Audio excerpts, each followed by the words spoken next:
all the questions that have been put to the Palestinian delegation.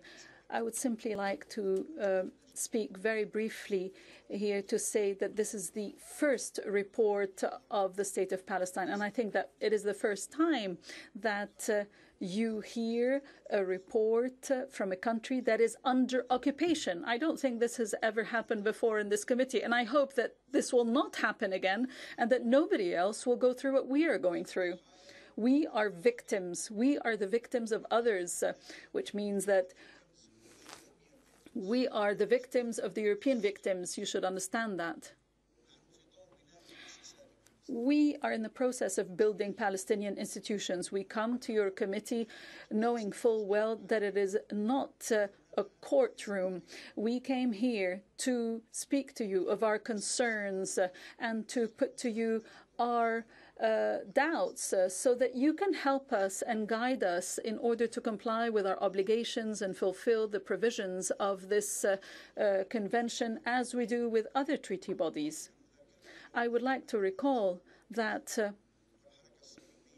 what we face is the Zionist movement, and I would like to remind you that in 1975 the General Assembly adopted Resolution 337 indicating that Zionism is a form of racism, and that is the root of the problem that we face. It is the Zionist movement which was behind the creation of the State of Israel.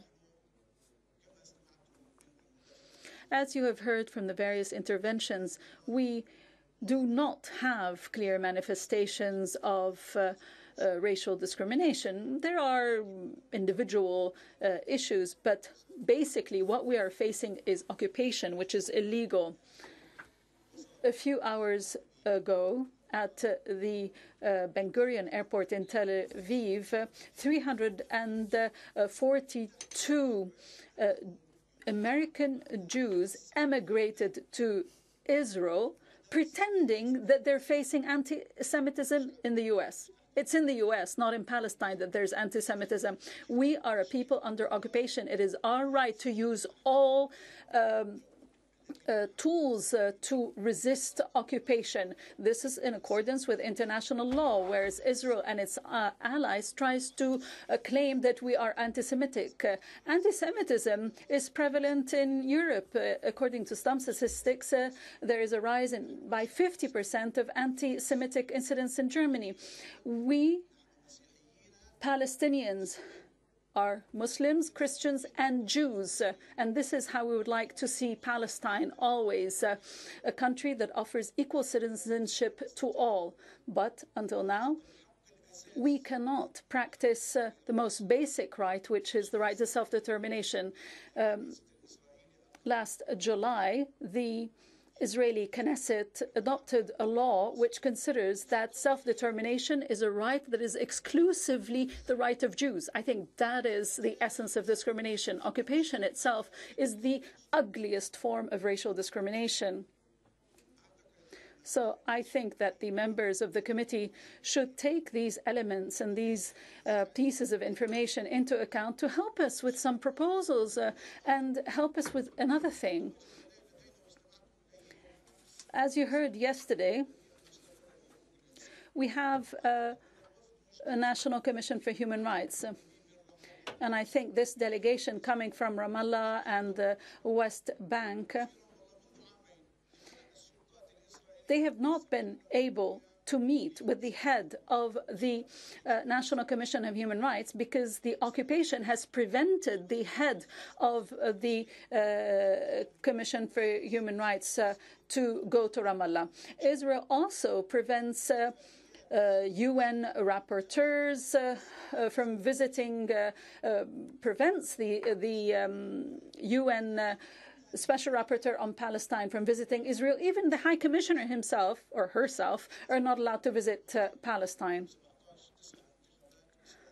On the 17th of September, there will be elections in Israel. One of the candidates, and he is the head of a list, Mrs. Shakid, the head of that list, said Palestinians do not have the right to have rights. That is what we are facing, ladies and gentlemen. So we understand some of your observations, but please rest assured that the Palestinian people want to be a model for the region. And I think that the decision of the leadership to join all human rights treaties without reservations was an indication of that. This is what we want to be. We want to be a model state.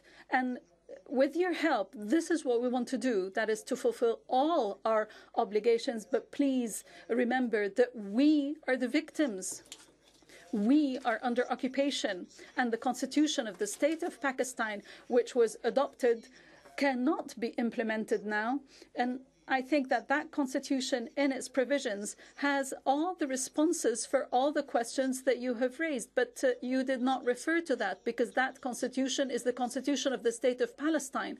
And the state of Palestine can only enforce those constitutional provisions when it exercises the right to self-determination. That is when occupation is terminated. It is then that all these texts can be put into application, and the future state of Palestine will have a very different form in the future and will be a beacon of light for the region and the world. And I'm sure that my colleagues in the delegation will take all this into consideration, and we will continue to stay in touch with you in order to learn from you and in order to benefit from your expertise. And I think that you know very well that Israel continues to deny that we are a state, whether we are a party or not to this convention or any other international instrument. If you would allow me just to very quickly make closing remarks. I'm actually inspired by the recent aspects, and we have already extended invitations to other committee members to come and visit Palestine to see for themselves. So expect something to come also to this committee to come and visit and to check for yourselves the situation on the ground, the application of laws, and everything else that we have been talking about. But allow me to state without any ambiguity at the end of this meeting that the country reports and the invaluable work of this committee are invaluable to the advancement of human rights worldwide. We must not allow our discussion to be diverted and sidetracked. The State of Palestine is committed state party to CERD because this convention reflects the values and principles of the Palestinian people. Equally, we must not lose sight of the fact that defending the Palestinian people's inalienable rights to freedom and equality is part of the international responsibility to defend human rights worldwide. As the late Nelson Mandela repeatedly affirmed, and he was quoted yesterday by this committee for different reasons, and I quote, he affirmed that our freedom is incomplete without the freedom of the Palestinians, end quote. May he rest in peace and power. The State of Palestine looks forward to our continued cooperation with all partners and experts and to the guidance of the esteemed committee to ensure achieving the goal set out by the Palestinian people as reflected by the Palestinians' accession to CERD, to ensure that our society is free from all forms of discrimination and of equal importance, to be an unwavering and principled voice that calls out and combats all forms of racism and discrimination wherever they may occur and regardless of who commits these violations.